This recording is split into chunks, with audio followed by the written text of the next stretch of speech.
Fala rapaziada, saudações vascaínas. Acabei de chegar em casa e já fiz questão de vir aqui gravar para vocês, porque o Vasco venceu 3-0. Hoje o Vasco só não sobe se um desastre acontecer, gente.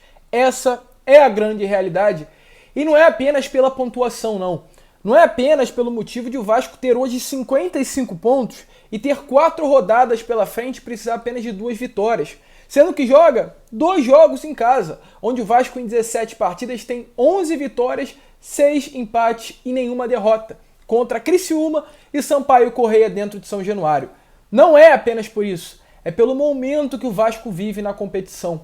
Hoje, após aquele início de turno, lá de primeiro turno com o Zé Ricardo, o Vasco voltou a se encontrar dentro de campo. O Vasco voltou a ter uma forma de jogar. O Vasco voltou a ser um time que compete.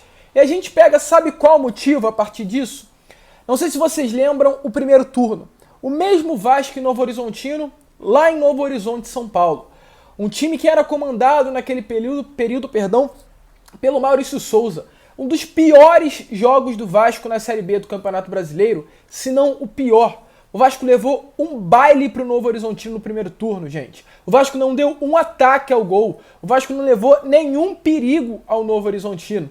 E no meu pré-jogo eu falei para vocês, fiquem ligados no Douglas Baggio, que é o ponta esquerda do Novo Horizontino, que no primeiro turno fez um salseiro no sistema defensivo do Vasco, fez gol. O Vasco não achou o Douglas Baggio dentro de campo. E hoje ele não jogou. E não foi porque lá no primeiro turno o Douglas Baggio jogou melhor não, gente. Foi porque lá no primeiro turno o Vasco era um time completamente desorganizado. O Vasco era um time que não tinha comando.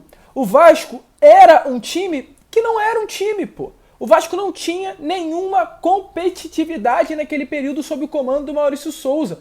Então, o Vasco hoje está no momento de ascensão na Série B. Lucas, momento de ascensão, faltam 4 rodadas para terminar a competição. Momento de ascensão que foi tarde. Esse acesso poderia ter acontecido de uma maneira muito melhor. Demorou para o Vasco voltar a vencer na competição, mas voltou. Para vocês terem noção, o Vasco não vencia 2 partidas consecutivas na Série B do Campeonato Brasileiro desde a 13ª rodada, gente. O Vasco venceu na 12ª e na 13ª. Após esse período de 2 vitórias, o Vasco não conseguia mais vencer 2 jogos seguidos. Eram 8 derrotas consecutivas jogando longe do Rio de Janeiro. Venceu contra o Operário na última rodada e hoje venceu contra o Novo Horizontino. Ou seja, o Vasco hoje tem uma cara. O Vasco hoje é um time que compete. E hoje a gente viu um dos melhores jogos do Vasco na Série B do Campeonato Brasileiro. O Novo Horizontino não levou perigo algum ao gol do Vasco da Gama. O Thiago Rodrigues, eu não lembro, sinceramente, de ter sofrido perigo. E algo que o Jorginho conseguiu implementar nessa equipe, que é mérito do Jorginho, sim, o Vasco estar melhorando, dentro de campo, foi o Vasco manter a posse. Hoje o Vasco foi um time que teve a posse de bola. Primeiro tempo o Vasco fez o gol acho que aos 46, 47 minutos. Antes do Vasco fazer gol, o Novo Horizontino não chegou ao gol do Vasco. O Vasco rodava a bola, o Vasco procurava o melhor espaço, o Vasco se movimentava, o Nenê se movimentando muito, o Andrei se movimentando muito, não ficando preso ali naquela linha de volante, o Egnaldo se movimentando, já que o Raniel saiu, que é um atacante mais paradão e o Egnaldo tem mais mobilidade. Na ponta direita, o Figueiredo estava na esquerda, o Marlon Gomes na direita, todo mundo se movimentando. Isso tem a cara do técnico Jorginho, diferente do time lá do Zé Ricardo, que goleava em São Januário, jogava bem, mas não encantou e não encantava como o Vasco de hoje encantou o torcedor vascaíno que foi a São Januário. O Vasco hoje é um time que compete, gente, e é por isso que eu falo que o Vasco não sobe só se uma tragédia acontecer. O Vasco ainda enfrenta Criciúma, o Vasco ainda enfrenta Ituano, o Vasco ainda enfrenta Sampaio Corrêa e Sport. Restam 4 partidas. O Vasco precisa de 2 vitórias. O Vasco, se vencer o Sport nessa próxima partida, longe do Rio de Janeiro, garante o acesso. Porque hoje o Sport é um concorrente direto nessa briga pelo retorno à elite do futebol brasileiro. Lucas, você acha que o Vasco vence? Lucas, você acha que vai ser fácil ganhar do Sport? Não, jamais. Muito pelo contrário. Acho difícil, sinceramente, o Vasco conquistar uma vitória fora de casa. Mas diferente de um Vasco que a gente via há um mês atrás, do Vasco que a gente via sob o comando do Maurício Souza, do Vasco que a gente via sob o comando do Emílio Faro, Hoje, o Vasco pode jogar longe do Rio de Janeiro, a gente tem uma esperança. A gente fala, pô, dá pra vencer. Tá aí, Vasco Sport na ilha, um jogo difícil, mas dá pra vencer. Antes, eu, você e todo torcedor vascaíno não conseguiria pensar nessa ideia. E o grande motivo, hoje o Vasco compete. Hoje o Vasco é um time. Hoje o Vasco tem um treinador na beirada de campo. Eu não vou ficar aqui falando apenas pelo Jorginho, né? Porque, na minha opinião, tem papel fundamental nisso. Se de repente o Jorginho não estivesse aí no comando do Vasco, o Vasco não conseguiria o acesso à elite do futebol brasileiro. Mas vai muito além, né, somente do que o treinador. Vai pela rapaziada, pela garotada que tá jogando muita bola. Marlon Gomes, Figueiredo, o Egnaldo que apareceu, o Andrei Santos. Tá jogando muita bola. A garotada chegou, matou a bola no peito, né? Jogou a responsabilidade no peito e falou, deixa que eu resolvo. E hoje, mais uma vez, o Figueiredo fez um golaço. O quarto dele com a camisa do Vasco e o quarto dele fora da área. É o homem dos gols bonitos. Só golaço que o Figueiredo faz.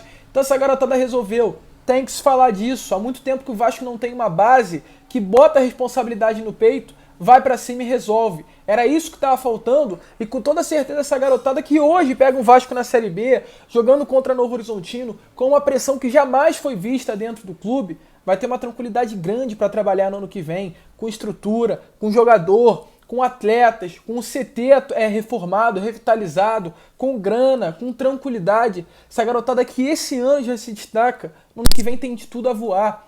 E além da garotada, é claro, você, torcedor. O que a torcida do Vasco está fazendo nessa Série B do Campeonato Brasileiro, eu vou usar um termo vulgar aqui, um termo diferente, mas é maluquice, é surreal, é inacreditável, é coisa de outro mundo o que a torcida do Vasco está fazendo. É o que eu venho falando para vocês alguns dias atrás. O torcedor vascaíno fez questão de colocar o Vasco nas costas e falar, deixa que eu resolvo, vamos subir. É o slogan aí que a Força Jovem vai usar, né? O Vasco vai ter 2 jogos ainda em São Januário. Provavelmente a Força vai estar presente nessas 2 partidas. Inclusive já puxo aqui uma hashtag, conto com você. Hashtag Vasco e Sampaio Corrêa no Maraca. Bota Vasco no Maraca. Hashtag Vasco no Maraca. Vamos levar esse jogo contra o Sampaio Corrêa ou contra o Criciúma pro Maracanã. Entendeu? Porque merece. O jogo do acesso do Vasco precisa ser no Maracanã. Com uma linda festa pro torcedor vascaíno. Uma festa não pro Vasco. Uma festa não para SAF, uma festa não para 777, mas uma festa para mim, uma festa para você, uma festa para o torcedor vascaíno, que há anos e anos vem sustentando esse time. E a gente vai subir esse ano, rapaziada. Esse ano o Vasco vai subir. E a gente no final do ano não vai simplesmente comemorar e falar o Vasco voltou para a Série A. Não! O grito de acesso que nós teremos no final desse ano vai ser um grito que vai muito além de apenas estamos retornando. Vai ser um grito de o Vasco tá voltando. Vai ser um grito de ano que vem a gente não vai entrar na Série A para brigar para não cair. Ano que vem a gente vai entrar na Série A como Vasco. Ano que vem a gente vai ter time. Ano que vem a gente vai ter elenco. Ano que vem a gente vai ter investimento.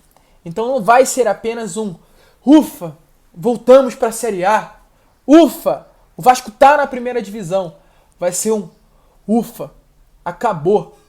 Ufa, o Vasco voltou. E esse grito que está entalado aqui na garganta do torcedor vascaíno vai acontecer. Vai acontecer. O Vasco não sobe só se uma grande tragédia acontecer, gente. Vamos ser sinceros. 50% de aproveitamento que o Vasco precisa. 4 partidas. O Vasco empatando 2 jogos, vencendo 1, ele consegue o acesso. Porque com 55, empatando os 2 fora de casa, vencendo pelo menos 1 dentro, o Vasco vai a 60. Com 60 pontos o Vasco já sobe. Então, tá muito perto. Tá muito perto desse grito que está entalado na nossa garganta, finalmente ser concretizado. E no final do ano, ou daqui a algumas semanas, daqui a alguns meses, a gente gritar, Vasco voltou. Muito gostoso, muito bom, 3-0, empolga. É claro, já passou a emoção depois do jogo, porque eu tô gravando aqui 10 horas da noite, então a gente passa um momento de emoção, emocional, a gente tá num racional melhor, né? Claro, a gente já gritou, a gente já comemorou, mas mesmo assim a gente tem a noção que hoje o acesso está muito perto de acontecer. Então vamos comemorar, aproveita, domingo o Vasco enfrenta o Sport, vamos curtir essa semana, vamos zoar a mulambada, porque agora a gente pode zoar a mulambada, quarta-feira eles estão na final, vamos secar eles mesmo, Vamos secar o Flamengo contra o Corinthians. Vamos secar essa rapaziada na final da Libertadores. Que é pra fechar com chave de ouro, é o Vasco subindo e ele sendo vice aí, ficando no cheirinho de novo. Ah, Lucas, você tá falando do Flamengo? Tô falando do Flamengo. Tô falando do Flamengo. Vamos secar a mulambada, vamos comemorar o acesso e comemorar que eles vão perder essas duas finais aí. Porque iria ser perfeito o ano terminar dessa maneira. Rapaziada, a gente vai ficar por aqui. Muito obrigado por ter ficado aqui até o final. Desculpe por estar colocando esse vídeo bastante tarde. E amanhã aí às 7 horas estaremos de volta com o nosso Acorda Vascão. Um grande abraço a todos, fiquem com Deus e saudações vascaínas.